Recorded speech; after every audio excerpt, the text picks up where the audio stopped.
Hola, ¿cómo están? Con ocasión de dos videos que publiqué recientemente, uno denominado Las falacias del capitalismo y el otro ¿Qué son socialismo y comunismo?, recibí dos comentarios o un par de comentarios de dos personas que muy amablemente visitan mi canal. Uno de los cuales planteaba que jamás había visto un video con tantas mentiras como aquel de las falacias del capitalismo. Y el otro me comentaba que mi video estaba lleno de incoherencias y de contradicciones tales como que la dictadura democrática. Quiero referirme rápidamente a eso para hacer algunas claridades. En realidad, se trata de un tema de ciencias sociales, es decir, aquí no hay verdades absolutas. Yo no pretendo ni pontificar, ni adoctrinar, ni convencer a nadie de tal o cual teoría, escuela o sistema doctrinal. Yo lo que hago es análisis con base en mis conocimientos, en mis lecturas, en mis reflexiones, de acuerdo con mis propios criterios, de acuerdo con la forma en que yo interpreto de manera crítica lo que veo y lo que conozco. Yo puedo interpretar y opinar sobre el siglo de las luces, siglo XVIII en Francia, o puedo opinar sobre la guerra del Peloponeso, o también puedo opinar sobre el siglo de oro de Pericles, sin que eso implique entonces que yo soy incoherente o que digo mentiras. Y mucho más en los casos en que hablo de matemáticas o de ecuaciones o de procedimientos para hacer el cálculo de un índice o de una variación porcentual o de un crecimiento, por ejemplo, de una variable, un indicador macroeconómico. Sobre eso hay libertad de opinión. Como diría un alemán, die Gedanken sind frei, los pensamientos son libres y tengo derecho a opinar. Con mucho respeto, obviamente, por las ideas de los demás, las ideas contrarias. Yo argumento, la interpretación mía es argumentada, con base en teorías, con base en autores, con base en libros, con base en escuelas y fundamentalmente en la realidad social. De tal manera que, por ejemplo, en relación con el capitalismo, pues para mí es evidente que es un sistema económico-social, un modo de producción con una serie de superestructuras ideológicas, políticas, académicas, intelectuales, religiosas, de todo tipo, que deja mucho que desear. Para mí esto no es lo perfecto, ni es lo que yo espero para la sociedad humana. Ciertamente, y en eso coincido con algunas observaciones, el capitalismo puede entenderse como una sociedad mejor, en general, en términos generales, en términos de las personas, que el feudalismo o que la sociedad antigua, esclavista, ciertamente.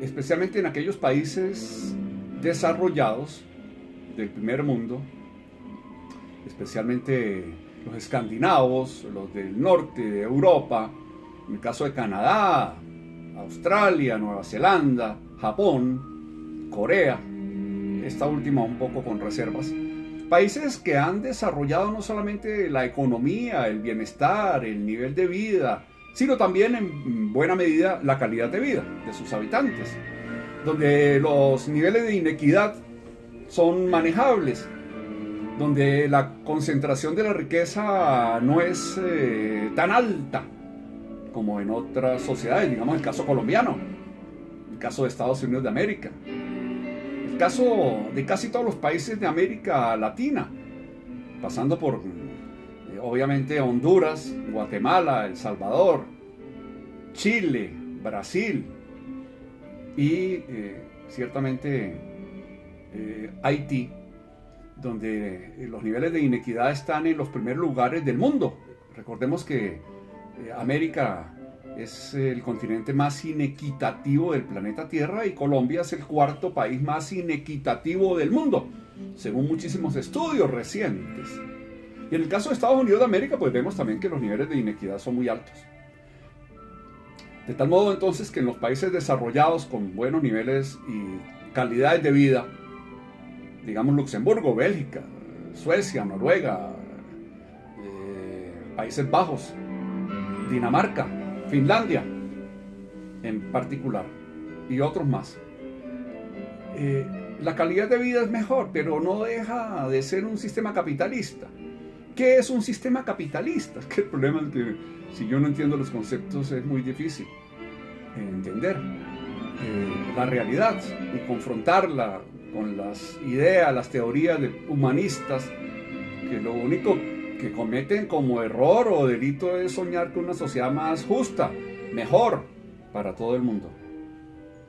El sistema capitalista es una sociedad basada en la propiedad privada sobre los medios de producción fundamentales. Eso genera inequidad. Cuando la gran propiedad, el gran capital está en cada vez menos manos, esta propiedad y el capital se concentra cada vez más y se centraliza en mayor medida como resultado del proceso de acumulación capitalista. Eso es evidente, es que no es muy difícil entenderlo. De tal modo que la riqueza global cada vez está en manos de menos personas. Según Oxfam, para el año 2017, recordemos, únicamente 7 personas en el mundo tienen el equivalente a la riqueza de la mitad más pobre del planeta Tierra. Y recordemos que hay en este momento cerca de 7.600 millones de personas, de Homo sapiens, vivos en este planeta. Es decir, la mitad, 3.800 millones de personas, tendrían el equivalente a lo que poseen como propiedad únicamente 7 personas en el mundo. Eso no creo que es justo, eso no es lo ideal y cada vez se concentra más. Venimos en una tendencia de concentración y centralización, resultado del proceso de acumulación capitalista acelerada, un proceso acelerado, cada vez más concentración de la riqueza. En el caso colombiano es patético, no voy a referirme en concreto a eso. ¿En qué se basa el sistema capitalista?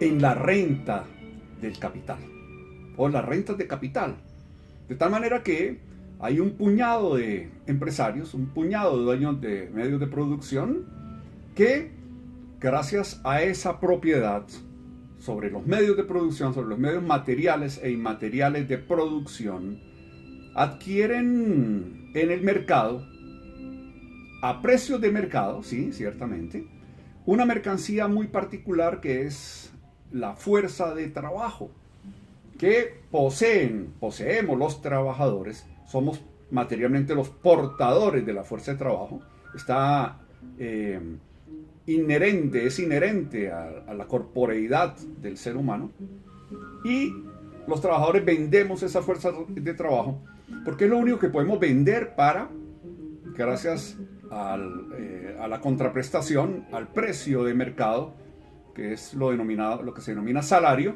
poder con ese salario adquirir los medios de producción o de reproducción mejor de la vida misma, de la familia, del hogar y por tanto de la misma fuerza de trabajo. ¿Qué hace el empresario con esa fuerza de trabajo? La consume productivamente en el proceso de trabajo, en el proceso de producción, de tal modo que el producto de consumir productivamente la fuerza de trabajo, en términos de valor, siempre será mayor que lo que costó adquirir cada unidad de fuerza de trabajo. La productividad, finalmente, conlleva el aumento de esa relación. En la medida en que se aumenta la productividad laboral, aumenta el plus trabajo y por tanto el plus valor o la plusvalía que se apropia gratuitamente el dueño de los medios de producción, que adquiere la fuerza de trabajo. El capitalista paga solamente una parte del producto, resultado de esa utilización, de ese consumo productivo de la fuerza de trabajo. Entonces, ¿qué sucede?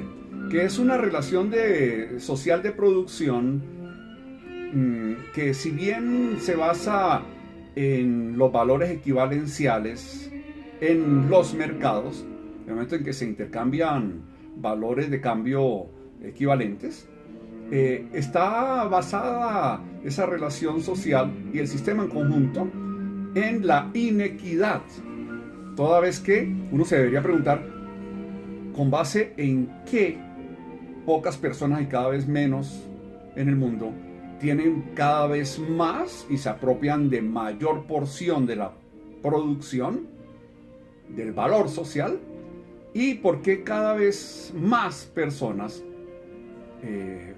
pasan a ser fuerza de trabajo.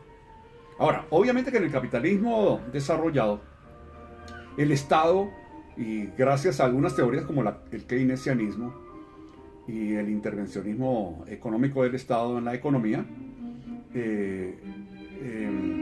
hay una redistribución de la riqueza. Por eso, normalmente en las constituciones políticas de cada país capitalista se ordena que el sistema tributario debe basarse en los principios de progresividad, en los principios de eficiencia y en el principio de equidad. ¿Qué significa eso? Que en la medida en que las personas tengan más y ganen más, mayor aporte deberían hacer al erario, de tal manera que el erario, el patrimonio público, el sector público, mediante el presupuesto público, hace redistribución de la riqueza y asignación de bienes públicos en beneficio de la totalidad, de la generalidad de la población, independientemente de que aporte más o menos o no aporte en términos de contribuciones fiscales o parafiscales al Estado. Entonces, el sistema capitalista es inequitativo en principio, por naturaleza. ¿Cuál es el motor de este sistema económico-social? El afán de lucro, es decir, el egoísmo, el individualismo, el interés personal. Y eso lo expresó claramente Adam Smith. No podemos acusar a Smith de ser comunista o anticapitalista. Y David Ricardo, obviamente también. Lo que hace Marx es retomar estos elementos, desarrollarlos, perfeccionarlos y concluir en la necesidad de que el sistema capitalista sea reemplazado, sea sustituido por un sistema donde la democracia sea real. Es que la democracia no es solamente votar periódicamente cada 4 años, como en Colombia, ir a depositar un voto por los candidatos que han logrado llegar a ese momento, que generalmente son financiados por corporaciones financieras, por el gran capital, por los empresarios, por los gremios empresariales, aprovechando precisamente que la gran mayoría de la población de nuestros países, de los países capitalistas, no entiende qué es el capitalismo, en qué se basa, en qué intereses son los que están representados por el Estado, a quién representa el gobierno nacional, los congresistas, en buena parte los jueces y obviamente las fuerzas militares y de policía y las fuerzas de seguridad del Estado. Es clarísimo que quien detenta el poder económico detenta también el poder político, y eso se evidencia en el proceso revolucionario de cambio, de transición del feudalismo al capitalismo, cuando la clase noble, la clase aristocrática, pierde el poder económico y queda en manos de los agiotistas, de los prestamistas, de los comerciantes, de los usureros, que eran precisamente el germen de la nueva clase empresarial, de la clase burguesa, de la clase capitalista. Y esta nueva clase que tenía el poder económico, pues con ese poder económico logra finalmente obtener el poder político, porque obtener el poder político no es sencillo. Además no es gratis en un sistema capitalista. Y cuando lo han logrado algunos movimientos o partidos de izquierda populares que representan a las mayorías trabajadoras, pues normalmente hemos encontrado en el trayecto de la historia golpes de Estado, asesinatos, boicots, saboteos, etc. Ahora, sobre la incoherencia que podría conllevar el concepto de una dictadura socialista democrática. ¿De qué se trata? El capitalismo tiene un régimen político, que supuestamente es una democracia, pero en realidad no es una democracia. ¿Por qué no es una democracia? Porque una democracia es más compleja, como lo diría Carlos Gaviria en su momento. La democracia real es una democracia no solamente participativa, sino también, no solo desde el punto de vista político, sino también desde el punto de vista económico, social, cultural, incluso medioambiental, donde la gente, donde el pueblo, donde los trabajadores, donde las mayorías puedan actuar, puedan interactuar, puedan participar, puedan decidir, no solamente sobre un candidato que va a llevar las riendas del poder en nombre de una clase, de un grupo determinado, como es el caso típico de los países subdesarrollados, pero también de los países ricos, veamos el caso de Estados Unidos de América, sino que la democracia debe ser plena, amplia, participativa, general, universal. Entonces, ¿qué es lo que planteaba Marx en su momento? Que una dictadura del proletariado sería necesaria. Otra cosa es que esté uno de acuerdo con eso o no, pero estoy diciendo lo que planteó Marx, para mantener a raya a la burguesía en el momento en que se le quita el poder económico y político.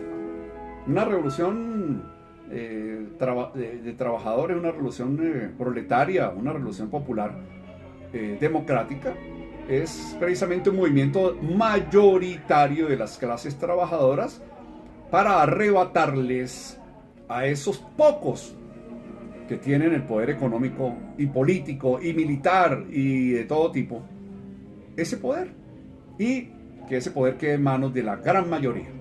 ¿Esa sería una democracia con base en una dictadura o sería una dictadura democrática?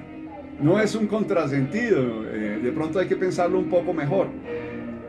La democracia burguesa para mí es una dictadura burguesa, una democracia no real, es una democracia formal y es una dictadura burguesa. Eso para mí es muy claro. Ahora, que usted o tal otra persona no esté de acuerdo con eso, pues claro que no tiene por qué estar de acuerdo.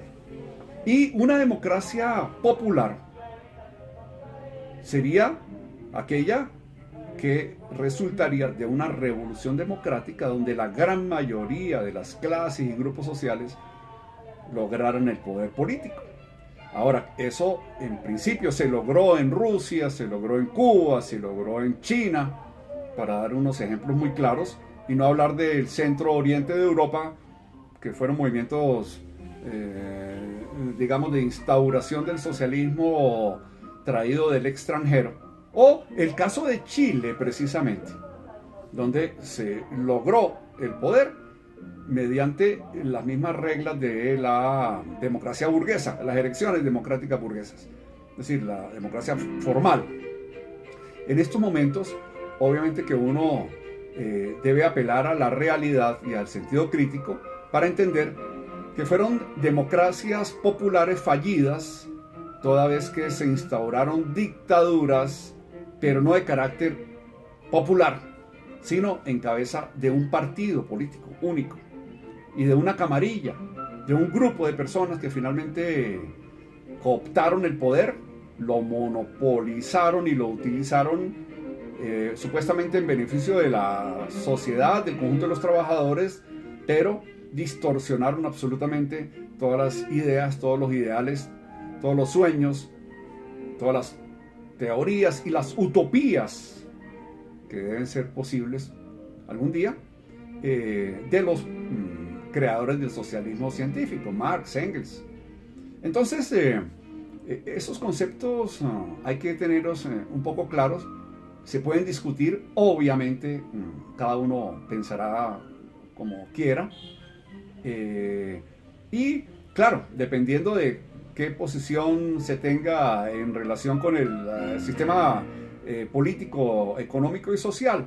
Si yo soy un empresario, si soy un terrateniente, si soy un banquero, si soy un gran comerciante, si soy un pequeño burgués, que es uno de los sectores sociales más complejos que abundan en el capitalismo contemporáneo, pues seguramente no entenderé este tipo de discurso, o de teorías, o de ideales. Toda vez que estaré imbuido exclusivamente, limitado a mis propios intereses personales, familiares o de un grupo muy pequeño de personas. Pero cuando uno consulta la opinión de la gran mayoría de las personas que son trabajadoras asalariadas, pues debería tener una receptividad un poco mayor